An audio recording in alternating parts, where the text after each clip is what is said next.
শবে বরাতের কোনো আমল আছে কিনা, শবে বরাতের রোজা ও নামাজের নিয়ম কি? সবচেয়ে বহুল জিজ্ঞাসিত প্রশ্ন এখনকার।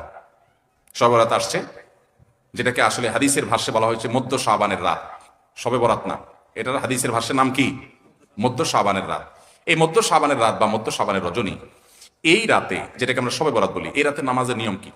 কয় রাকাত পড়তে হবে, কোন রাকাতে কোন সূরা কতবার পড়তে হবে, এটা বহুল জিজ্ঞাসিত একটা প্রশ্ন। এবং এ ব্যাপারে আমরা অনেকে জানি যে শবে বরাতের রাকা নামাজে এত রাকাত পড়তে হবে, সেখানে সূরা কুল হুয়াল্লাহ, ইখলাস এতবার পড়তে হবে, ইত্যাদি ইত্যাদি। লাইলাতুল কদর ছাড়া অন্য যে সমস্ত রাতের ফজিলত আছে, এর মধ্যে 10টা রাতের কথা আল্লাহ তাআলা শপথ করেছেন, ওয়াল ফাজরি ওয়া লায়ালিন আশর। সেই 10টা রাত হলো জিলহজের প্রথম দশক। খবরও নেই আমাদের দেশে মানুষের, যে রাতগুলোর শপথ আল্লাহ কোরআনে করছেন, কত ফজিলতপূর্ণ। কিন্তু জিলহজের প্রথম দশকের রাতের কোনো বিশেষ ফজিলতের কথা আমরা কয়জনে জানি?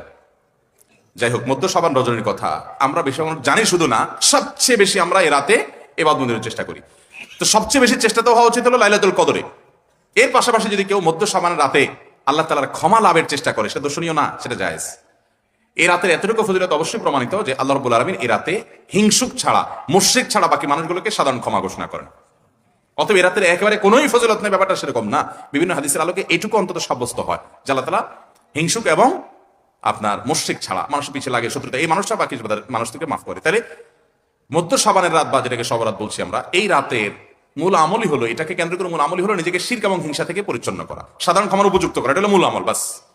এর বাইরে আপনি ক্ষমা লাভের জন্য যদি চেষ্টা করেন, সেটা কোনো দর্শনীয় বিষয় নয়। তবে এই রাতকে কেন্দ্র করে বিশেষ ফরম্যাটে নামাজ, রাত জেগে, তারপর বিশেষ ফরম্যাটে ইবাদত, এই সূরা এতবার, এই নামাজ এত রাকাত, এরকম কোনো কথা কোরআন হাদিসে বর্ণিত হয়নি। এগুলো আমরা মন গড়া বানিয়ে নিয়েছি।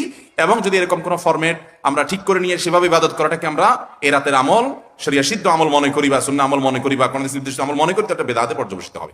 অতএব বাড়াবাড়ি এবং ছড়াছাড়ি এই দুইটাই আমাদেরকে পরিহার করতে হবে। যতটুকু আছে ততটুকু আমরা আমল করব এবং এসে আমল অনুযায়ী আমরা চলার চেষ্টা করব।